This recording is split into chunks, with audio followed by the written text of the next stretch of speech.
So, you've probably heard by now that once you've left a toxic relationship and you're trying to find that healthy place again, that healthy emotional, spiritual, and physical space again, that one of the best things you can do is to go no contact on your ex.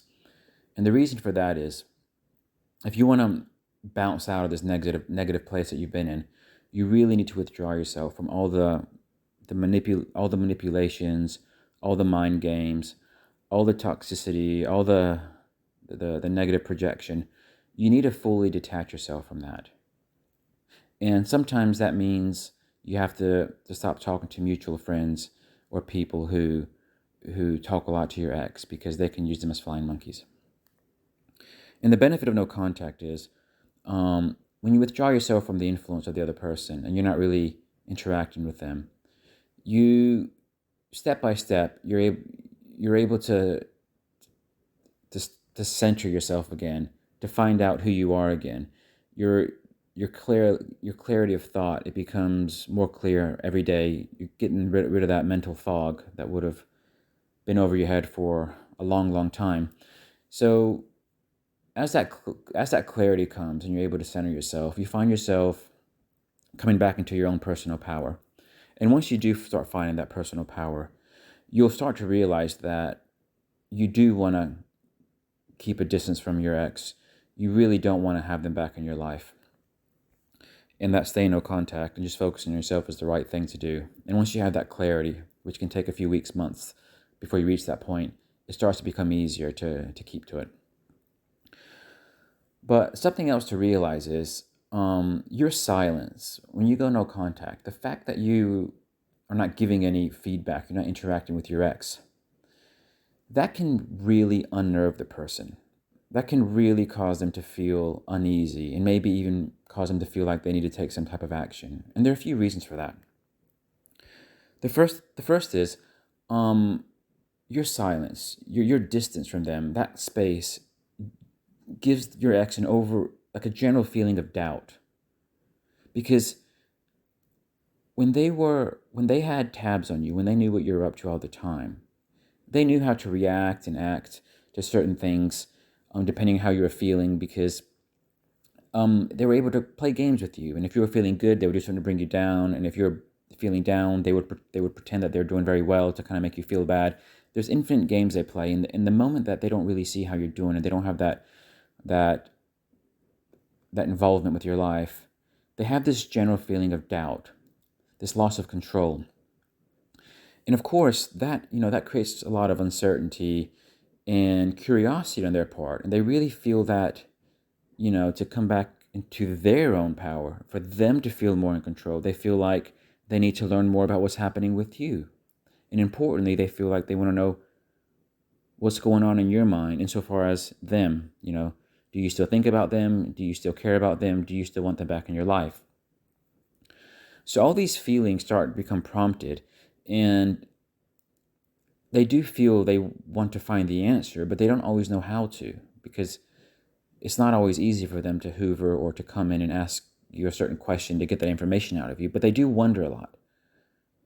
They do have these very curious thoughts about how they stand in your life, because they don't like to think that people can do well without them. If somebody's ever been played in a very important part in their life, for them to reach a point where they realize, oh, that person no longer needs me, even if they discarded a person, it's really hard for them to digest that. So that's the first reason they get really unnerved by your silence and no contact, is because they have this general feeling of doubt and they feel like they need more information on you. They need more information on you so that they know how to behave, because if they know that you miss them and that you really want them back, well, maybe they'll aggravate that by posting pictures on social media of a new partner, even if there's nothing really happening, or even if they don't like the new person, but they'll do that just to kind of rub your wound. But if you've completely moved on and that wouldn't bother you, then they probably wouldn't bother doing that, but they'll instead start thinking about a Hoover. So the fact that they don't know where you are in your mind means they don't know how to react generally, and that's a very unnerving thought for your ex. Another is the general feeling of missing out. Because if your ex was a narcissist or another toxic person, or even sometimes just normal people who don't have, these unhealthy traits, when you move on and you're doing good things for yourself, sometimes these people think, wow, maybe this person is, gaining new status, or maybe they're progressing their career, or maybe they have interesting plans to do interesting things, maybe travel to certain places or start something new, maybe even a new business or anything.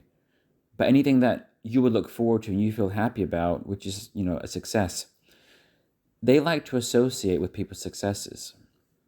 Narcissists like to associate with people's successes. And even if your ex is not a narcissist, people generally, they're attracted to the thought of other people's successes and other people doing well. So if we take, for example, your ex being a narcissist, and you're going out and just in whatever way you're happy, and you're going, you're pursuing good, interesting challenges, and you're doing things that will reward you in some way, and they're not taking part of that, they're not able to associate with that, they do have that feeling of missing out, which again prompts them to want to learn more about your life, or even maybe be a part of it again. So when you go silent and you're not really talking to the person anymore, they start wondering about these things because they don't really know what's happening. They don't really know where you stand. And the fact that they don't know is it's just the worst. Because if you're doing great or doing awful, at least if they knew which one it was, that's at least they have that information. But when they don't have that information, they just don't know how to carry themselves. They don't know how to think. They don't know what to think about. They don't know how they should act or react. So that fear of missing out is a real thing, that when you move on from your ex and you go silent and you're not really communicating with them, is something that can really unnerve them, especially if they were the one who discarded you and then you accepted it and you just moved on. And the last thing is, it can be a huge blow to the person's ego when you easily accept that the relationship is over and you do move on. Just knowing that you are able to come into your power, that you are able to have a life that they're not a part of and won't be a part of anymore, it can be a huge blow to their ego. It can be hugely invalidating. And again, if you were to feed them information about you day in, day out, about everything you're doing, they could somehow try to use that to manipulate you. Because any information they know about you, they can use as a way to manipulate you back. But when you're not really giving it to them and all they can see are things that they find either by stalking your social media or talking to people who give them very general but not very specific information, again, it makes them wonder. And the thought that you did move on and you don't need them anymore is a huge blow to their ego.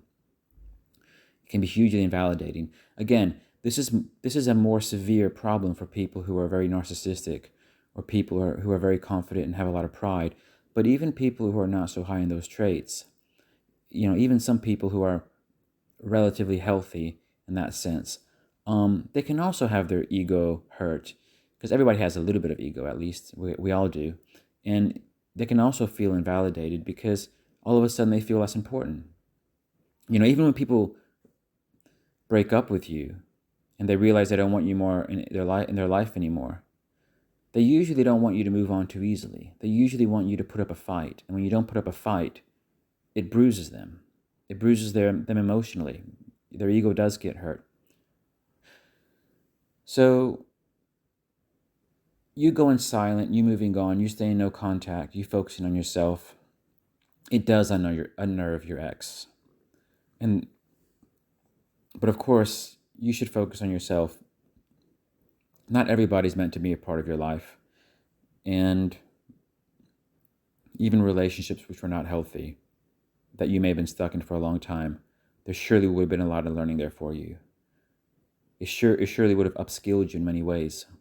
Understanding people, understanding yourself, having new desires. There are countless things that you learn when being in an unhealthy relationship, regardless of whether the person was a narcissist. And so that's your focus. Just take all those lessons on board and just move forwards.